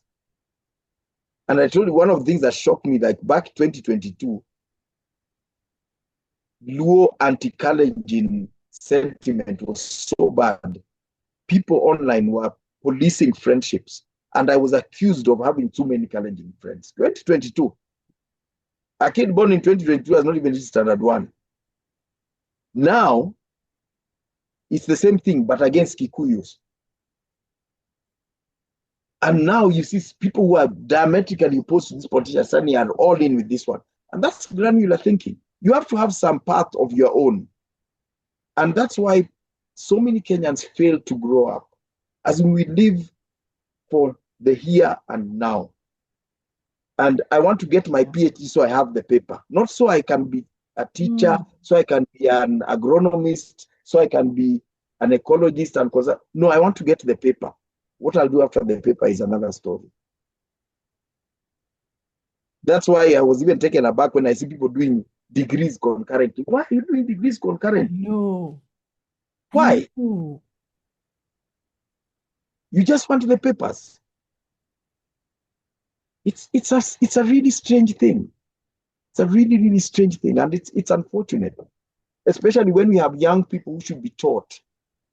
Who should be taught that the choices you make now will matter in a few years' time. In 10 years. You abuse drugs now, in a few years, you might be fit enough to drink yourself under the table every night now.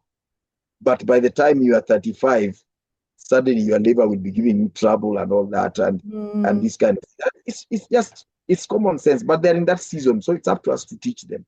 But if they look at us and they see us in these silos, granular thinking adults, you see a professor and he's telling you something that cannot be sustained in the next 2 years, we are in trouble. And that's what makes people think like that mantra we have, that poverty is the enemy. I'll do this now as long as someone's giving me money now. Next month, I'll know about it next year. Like that, you saw that old man, a 97-year-old who died from a stampede. Yeah. That's not poverty. That's granular. I think, what are you doing there? What are you doing there? It's not poverty. In fact, sometimes I say, like, I've said, like, if poverty was a person, he'd be crying, but I'm being blamed for everything. For everything. Everything you guys are saying, everything, yeah. You do a foolish thing, it's poverty. You say it's poverty, and the money you are being given was 200 shillings. Poor or rich, what can 200 shillings do? Can't do much. And I recently saw that one of these local Laikipia web pages, someone said, people are spending 200 shillings to take a border to go to a meeting where they'll be given 200 shillings. And that's, what are you doing? Why couldn't you just sleep at home? Because it amounts to the same thing. It amounts to the same thing. But it's granular thinking. I'm excited about the here and now. To hell with what happens. If schools are bad now, I don't care, because maybe I'm still young. I don't have any kid in school. Hospitals are bad now. I don't care because I'm in good health. You see people because they are healthy, you are jumping up and down saying SHA is working. Because you've not been hit by a boda broken your leg. You praise CBC because your kids are either in IGCSE or they've grown, they're past school. So you say CBC is good. And yet those kids are going to be working in government when you're going to get your pension. Bas. Then that's when you realize it matters. Yes. Then when you realize these things are problems. These things are problems. So I think that failure is what really disables us as Kenyans. I mean, even tribalism is part of granular thinking. You are thinking there's something that affects Luos that doesn't affect Taitas or Kalenjins, or something that's good that can be good for Kikuyus that is not good for so and so. I mean, when you see a tribal angle in discussing universal things like the cost of fuel, you see actually tribal gradients in the opinions. But there's no part of Kenya where fuel is. They promoted this thinking with gender. So everything, fuel prices affect women differently. I don't know what affects climate change. Climate change is affecting women differently. Until I ask someone, is there some hot sun which blazes on women? Shines on women that doesn't shine on, or there a flood that comes that sweeps women away, that doesn't sweep away men. But it's, in fact, that thinking became acceptable. Yes, it was a very deliberate effort to fragment African society. Yeah. That this affects, and if you go to Europe, obviously the US, everywhere suffers the effects of climate change, but there's never the talk of gender, how it's affecting women and how it's affecting men. It's just climate change. We need to do something about it. But it's fed into our granular thinking.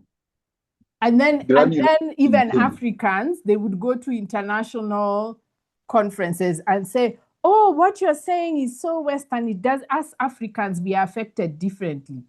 Pollution will kill us. Poison is poison. Poison is poison. It will still kill us. I hate those arguments. I really hate them. Yeah. And that's why, when you say like, you see people say Africa is going to take the lead in conserving environment. No, we will conserve the environment here. Yes. If you're polluting in Europe, clean up Europe. Don't pollute in Europe. Come and say that somehow it's different here. You can pay these people, or you promise to pay, because no one gets paid. You can promise these people money for not developing. And you see, that granular thinking is what makes our delegations go to the COP meetings, and you see them saying, they go there and come back very excited. I remember that was the time when Duale was the Minister for Environment. We've come back and the Western countries have agreed that they owe us, I don't know, $800 billion or something in reparations. No. They haven't given us reparations for our labor and stealing our people. They haven't paid us for the living, breathing men and women and children they took as slaves. You think they'll pay us for their pollution? What level of stupidity does it take to believe that? But because granular thinking, now you've gotten focused on the money, you got excited. You have to think back in time. In history, have they ever paid us for anything? Why would they pay us now? They enslaved us, tortured us, took our lands, but they never paid us. So now you think they're going to pay us for pollution? Granular thinking. And that's why granular thinking is also makes Kenyans think that we are different from our surrounding neighboring countries. You think Kenya is a silo in Africa. Hey, but we've been told that enough times. We are special. We are told that all the time by Westerners. All the time. I remember Godek used to say that all the time. Even the active US ambassador, the current one, she said that everything we will implement in Africa, we'll do in Kenya first. And we clapped. Yes, I know she said it in a public forum. It was in a public forum. We are being Kenya insulted and we clapped. Yes, yes. Kenya is a special partner. Everything we don't do in Africa, we do in Kenya first. Yes, special. You're just being patted on the head and told that you're a good dog. So yes, yes, yes, yes, yes. You're not being told anything. Yeah, yeah, yeah, yeah. Kitchen Toto is given a few crumbs to eat. That's what because if you can't think over the breadth of geography and the length of history and time, space and time, you're finished. You are absolutely finished. Do you think this thing can be repaired? And what? Because me, I've tried in class and it doesn't work. No, I've tried on my podcasts. I mean, on this channel. It's very not difficult. Working. Okay, actually, I've found that the responses where it's really hitting home and you think like it's changing someone's mind have often come from people who are not in Kenya. Yeah, yeah. Some guy in the Philippines is saying like, "Oh my God, this is like," and I'm like, "Okay, great, great."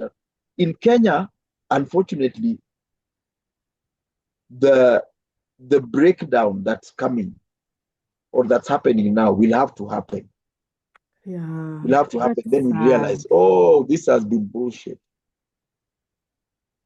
That's when we have. But we even now as we speak, there are people who normal, qualified, educated people who tell you today Kenya's economy is thriving.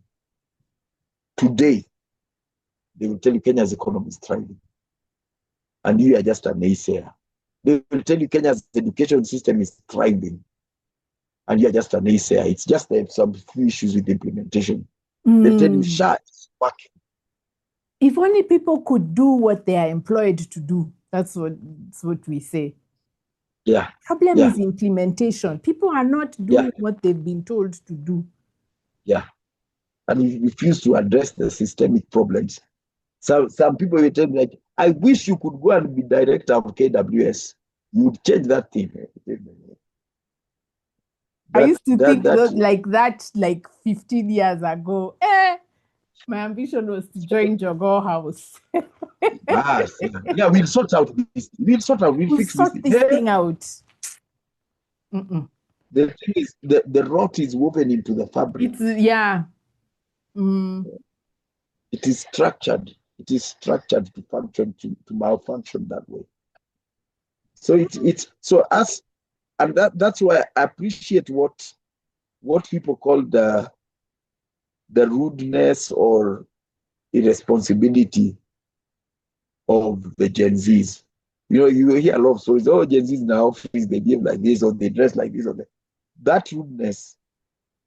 To me, there's parts of it that are unpleasant or insufferable, but to me, that is signs of a demographic that's beginning to smell the bullshit. Yeah, they begin to smell the bullshit. They're questioning clergy. They're questioning political leadership. They're questioning teachers, educators, and all that. And that's a good thing. That's a good thing. And there is nothing we have in our past, our generation, that entitles us to talk down to them. We've flogged and milked the imperialist horse. It has now run dry. And the Gen Zs are asking us, which milk? Let us now start doing something different. And the coming election there will be a huge fracture. It may not happen in the presidency and all that, right, the top, but at MPs and MCAs here, they're in trouble. MPs are in trouble in Kenya. MPs are in trouble, as are senators and even governors. There will be upheaval, and suddenly, even as we speak now, like the structures that we built the edifice on, political parties. The political party in Kenya as a vehicle now is dead. Yeah. Yeah, they are useless now. They're on stones, like account stones. Yeah. They don't stand for anything. They don't mean anything. And But even in the West, they don't, eh? They don't.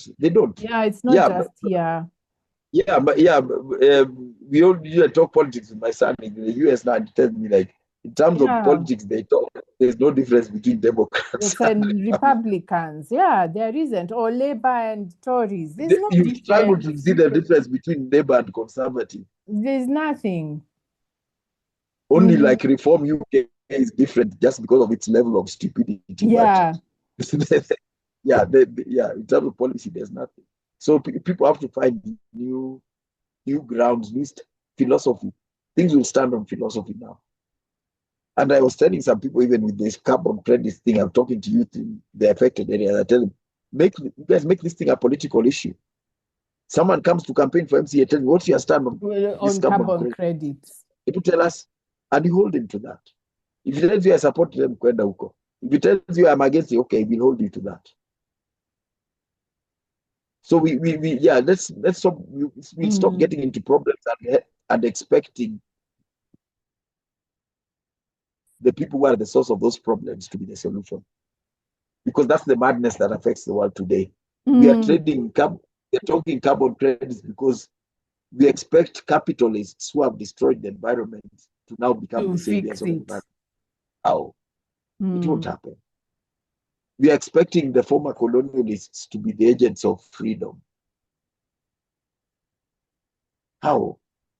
We need to understand now that even in our history, the Lancaster House stocks and others, those were brokers who went to sell Kenya to be given individual favors in terms of land, political positions, and all those kind of things. That's what they were doing at Lancaster House. So there's no hero at Lancaster House. Those were brokers who went to sell Kenya. So now we need to get Kenya back for ourselves now. Hey, on that challenging note, we can. I really hope that knowledge can become important and thinking can become important and work can become important to Kenyans. But the government is waging a war on those things. Eh? Yeah, brokenness and financial difficulties will make those people to wake up like, hey, work is important. Yeah. Like as any bit of land we know, I need to produce even just a small kitchen garden. I need to have something to eat here. Yeah. Because I can't afford to buy everything. They saw pittances, people are being paid for these online jobs. People realize, hey, this is not work. Yeah. This is not a wage. I need to do my own thing. And that's how people will reimagine the importance of work again. Because right now there's a war against work. Yeah, there is a big war. Yeah. Yeah. All right. Okay. Thank you very much. Most welcome.